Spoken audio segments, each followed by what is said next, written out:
Alright, so we're going to do a little video about drawing ray diagrams to predict where shadows are going to form. So a general rule of thumb we're going to be using is we're going to draw light rays as straight lines.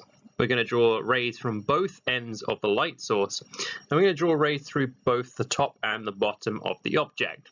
So let's see how that works. So you can see here we've drawn rays from one end of the light source through the top and bottom of the object. We do exactly the same thing from the other end of the object. And then what we get is in this center section where no light rays have been able to reach, we call that the darkest part or the umbra. And in the outside parts where some light reaches but some is blocked, we've got the penumbra being formed.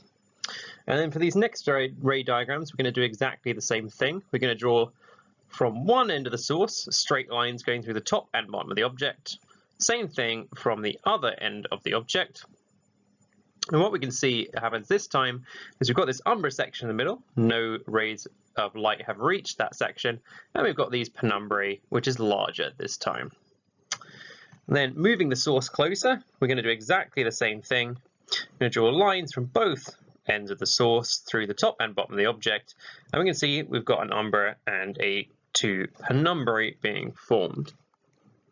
Okay, so those are basic shadow construction diagrams. So next question, compare 2 and 3. What has happened to the size of the shadow and why? So I've stuck down the bottom our two diagrams so we can see them. So the first thing to spot is that the source and the object are the same size. And because of that, the umbra has stayed the same size in both occasions. So it's a specific case where the source and the object are the same height. We're going to get the umbra staying the same size, even though the source has moved closer.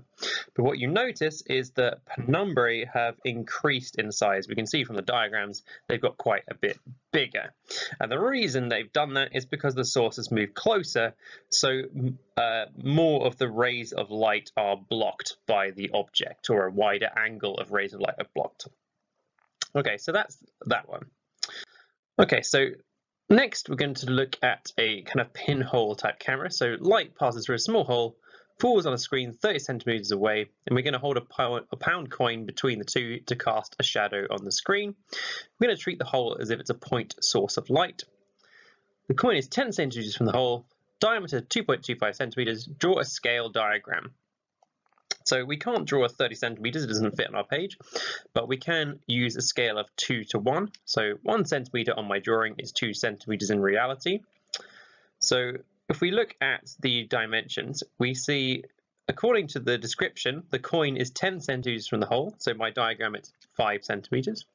And the screen is 30 centimeters from the hole. So on my diagram, it's 15.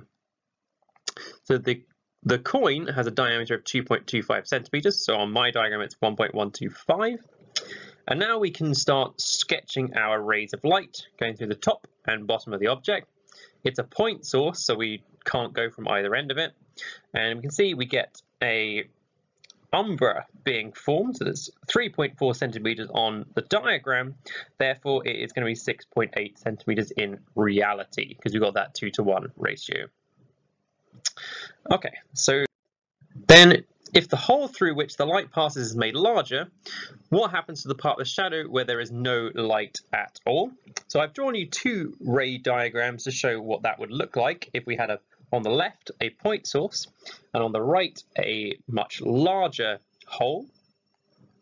And the thing to notice is that the umbra, or the darkest part, has decrease in size. So with a point source, you only get an umbra.